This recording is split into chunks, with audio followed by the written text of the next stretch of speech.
Assalamualaikum warahmatullahi wabarakatuh. Kenalkan, nama saya Eca Dwi dengan NPM 1184022 dari kelas D4 Teknik Informatika 3B. Jadi di sini saya akan mempresentasikan materi dari mata kuliah sistem tersebar atau sistem terdistribusi, yaitu mengenai contoh penerapan dari sistem tersebar atau sistem terdistribusi. Itu sebelum masuk ke pembahasannya, pertama kita akan membahas terlebih dahulu mengenai definisi dari sistem terdistribusi. Sistem terdistribusi merupakan sebuah sistem yang terdiri dari beberapa komponen software atau hardware yang independen, yang berkomunikasi dan berkoordinasi melalui message passing baik sinkron maupun asinkron, yang terlihat satu kesatuan dan dirancang untuk menghasilkan fasilitas komunikasi terintegrasi. Kemudian yang kedua adalah tujuan sistem terdistribusi. Tujuan sistem terdistribusi terdapat beberapa, yaitu antara lain yang pertama, making resource accessible atau membuat sumber daya dapat diakses, yaitu untuk memudahkan pengguna dalam mengakses sumber daya jarak jauh secara bersama-sama dengan terkontrol dan efisien. Kemudian yang kedua adalah openness atau keterbukaan, merupakan suatu sistem yang menawarkan layanan sesuai dengan aturan standar yang menjelaskan sintaks dan simatik dari layanan. Kemudian yang ketiga adalah pitfalls atau perangkat, merupakan beberapa prinsip mengikuti aturan dasar dari kelayakan rekayasa perangkat lunak dan tidak akan mengulang-ulang kesalahan. Yang keempat adalah scalability atau skalabilitas, merupakan bertambahnya kebutuhan terhadap sistem terdistribusi, memungkinkan untuk memperbesar dan memperkecil infrastruktur dari sistem terdistribusi itu sendiri. Kemudian yang terakhir dari tujuan sistem terdistribusi adalah distribution transparency atau distribusi yang transparan, merupakan sistem terdistribusi untuk menyembunyikan fakta bahwa proses dan sumber daya fisik didistribusikan ke banyak komputer. Kemudian selanjutnya adalah karakteristik dari sistem terdistribusi, yaitu yang pertama, concurrency of component atau konkurensi, merupakan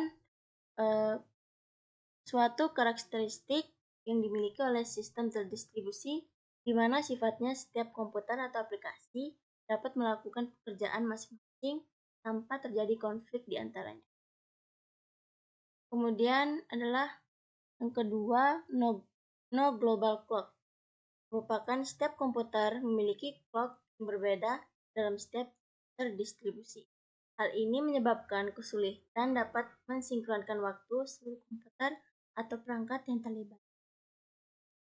Kemudian yang ketiga adalah independent failure of component atau kegagalan independen, merupakan komputer atau sistem yang dapat mengalami kegagalan atau kerusakan.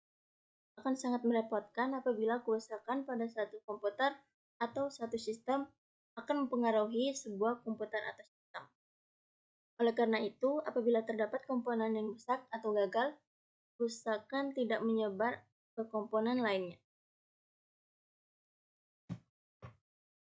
Kemudian kita masuk pada materi selanjutnya, yaitu contoh penerapan dari sistem terdistribusi. Contoh penerapannya yaitu pada ATM atau Asynchronous Transfer Mode. ATM merupakan salah satu sistem terdistribusi. Proses kerjanya antara lain sebagai berikut, yaitu yang pertama, ATM menggunakan arsitektur client server. Mesin ATM sebagai fasilitas yang terhubung langsung dengan klien, sedangkan server merupakan database pusat yang menyimpan seluruh database pusat. Kemudian di setiap mesin ATM akan memunculkan tampilan menu yang sama untuk setiap pelanggan atau pengguna. Pilihan menu yang dipilih menggunakan pengguna akan dikenali sistem sebagai input yang akan digunakan untuk memproses transaksi ke database. Namun, agar transaksi berhasil, pengguna harus memasukkan PIN yang sesuai dengan kartu ATM. Kemudian setelah proses memasukkan PIN dan jika sesuai dengan kartu, maka server akan mengizinkan untuk meneruskan transaksi dengan menampilkan menu berikutnya yang berisi pilihan bagi pengguna dalam mengakses data rekeningnya ataupun melakukan transaksi keuangan lainnya. Kemudian yang terakhir, tampilan mulai dari awal sebelum memasukkan PIN hingga menu-menu pilihan akan sama pada setiap mesin ATM, dimanapun. Mesin ATM inilah yang menjadi alat pendistribusi informasi yang ada dalam database sehingga dapat tersebar kepada seluruh pelanggan. Sistem ini menggunakan transaksi serial sehingga apabila seorang pengguna melakukan kesalahan tidak akan merusak data. Oke, sekian presentasi dari saya. Lebih dan kurangnya saya mohon maaf. Wabillahi taufiq wal hidayah. Wassalamualaikum warahmatullahi wabarakatuh.